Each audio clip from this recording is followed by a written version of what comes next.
everyone? Welcome to the Stock Market Morning Prep video for Tuesday, July 22nd. Right across the board, Dow Jones down 48, Nasdaq down 744, S&P down 459, and Russell down almost 5 points, $4.95. We do have a little bit of tension starting to escalate in Ukraine and Russia. More sanctions have been given over the weekend. Oil is starting to spike up again. So, there is some worry out there. Obviously, when there's unknown, markets don't like it, so there's an excuse to sell. But this morning, we're up 5.5 handles, back up in the ES electronic session. Actually, now 6 points. So, markets, again, without memory, and that's when it's really dangerous. Remember, guys, the trend is up. You want to stick to the trend. Look for stocks that are either moving for the day to the upside, and or if like yesterday, markets are moving lower, look to sell something short. Stick to the trend of the day if you're day trading. Now, obviously, if you're swing trading, it's a little different. You want to look to add spots for your position, but I wouldn't be adding it here up at these areas. I do think you'll get better prices in the coming weeks. If anything, I would like to see the S&P hit 2,000, and then that would be really the spot because the markets are trying to get up there.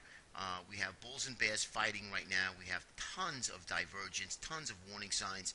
And when I see something like that that doesn't make any sense, I just take a step back and just look for the best spot. And it is a stock picker's market at the moment until this market could either sell off. Remember, we haven't had a 10% correction in over 3 years. It's unheard of. 5% correction in months, several months. So remember, guys, it's markets are very extended. When you hear the pundits, the markets are cheap. They're not cheap. They're fairly valued. There's no reason to buy stocks except for the Federal Reserve pumping liquidity into the marketplace, and that's not a real reason to buy stocks. Hold a position, hold true, but don't buy stocks at these areas. Eventually, markets will come to revert back to the mean, and then that's when you want to look to buy. All right. But anyway, let's just run through the indexes. Very quiet. Even I noticed the stocks that were moving in the favor, they didn't move too much. 30, 40, 50 cents, 60 cents. If you got an occasional runner, but they didn't move as much yesterday. Well, obviously because the markets were down, but the markets did recoup a lot of its losses from the lows of the day.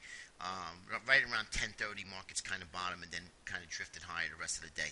Remember, we are in the summer session now, so volume will be extremely light. It'll be a little more whippy, right, because there's less market participants buying and or selling. So just keep that in mind when you're in a trade. All right, Japanese yen, spot yen, we're back into support. We're down again this morning. No problem. Still looking at the support area. Remember, if we break the support and really head lower, then that's going to trigger some extreme buying. Same thing if we break to the upside, it should trigger some extreme selling here. Okay. Now the notes, and this is really bonds. This is really what makes me nervous is that bonds, and like I mentioned many times, are in a short squeeze. And this is my big target here is the 140.26 to 161.8% retracement, extension. This is something that you have to be nervous about. Why isn't bonds selling off if markets are rallying and making new highs? That's a big concern of mine. So I'd be watching bonds intraday, the ZB, and I'd also be watching the spot yen. And of course, we know the other index would be the IWM, which would be the Russell 2000. Here's the ES. As you can see on this upper right hand corner, we're up 6 handles right now. So markets, as you can see, down, up, down, up, down, up. So markets are right in the last 5 days have been up and down every other day, and it's just it's quite frustrating even if you're swing trading, because you just don't want to be adding if the market's all ready for a pullback, and nobody knows that. But you do have a lot of divergence this time, and it just feels a little different to me. But again, it could be one announcement and the market sell off, and that's the top, at least a local top. But as you can see here, we're just kind of stagnant right up in this area here the last 6 trading days, and now we really need to break back up to at least hit that 1990, which would be the upper end of the trend line, or even break out. Sometimes they overshoot the 2000, hit that 2,000 milestone mark, and then roll back down again. And that could be a blow off top. So let's see what happens. We're not that far away, guys. All right, transports holding true.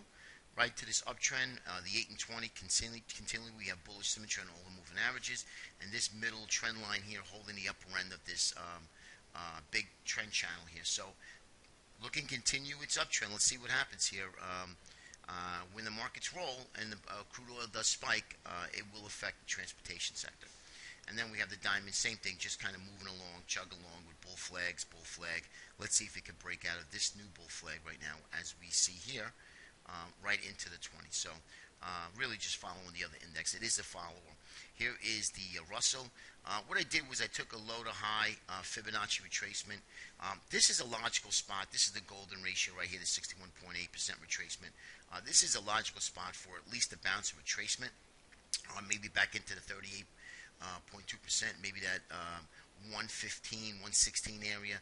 Let's see if it does get a good bounce. And then again, it could overshoot as well, like it did here. But this is really something that needs to start getting to move to the upside.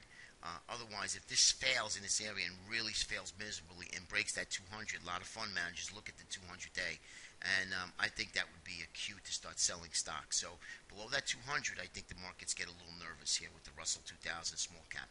Why? Because it's a good gauge of risk, right? Risk on, risk off. So you have to realize that, all right? So use caution. I'd definitely be watching the IWM intraday as well. And lastly is the Qs. We had some good movement in Baidu. Facebook did well. LinkedIn really exploded yesterday. So some of the Netflix had some good earnings that came out yesterday. So I would see probably a follow through to the upside in the Qs. But as you can see, the intraday volume is anemic. I mean, literally, it's very, very quiet. And what happens is when you're in a bad trade and you look for another trade, sometimes you don't find them, and it's just so slow. So remember, don't get caught in a bad trade. Use your stops, and you could always fight another day. Okay. All right, guys. Hope that helps. Very quiet at the moment, but keep your eyes out on Europe and Middle East, Russia, Ukraine. You just got to be very careful out there. I mean, anything could escalate intraday or in the overnight session, and you don't want to be long too much, long a big book, and then the markets are down, S&P's down 20, 30 handles, you don't want to go through that pain. All right, guys, have a great day. We'll speak to you tomorrow. Take care.